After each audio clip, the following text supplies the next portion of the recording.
Persatuan Wartawan Indonesia Sumatera Selatan menggelar pemilihan ketua periode 2019-2024 melalui Konferensi Provinsi PWI Sumatera Selatan tahun 2019 di Asrama Haji Palembang. Kandidat calon ketua PWI Sumsel Firdaus Komar, John Heri, Hadi Prayogo, dan Aan Sartana. 4 kandidat yang mencalonkan diri bersaing memperebutkan 463 total suara dari 17 kabupaten dan kota di Sumatera Selatan.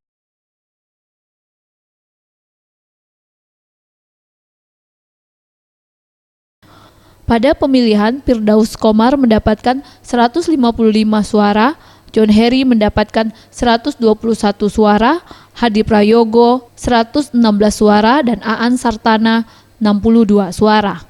Dengan hasil ini, maka diadakan putaran kedua, di mana Firdaus Komar dan John Heri bersaing, dan akhirnya Firdaus Komar terpilih menjadi Ketua PWI Sumatera Selatan 2019-2024. Tim Liputan Sriwijaya TV.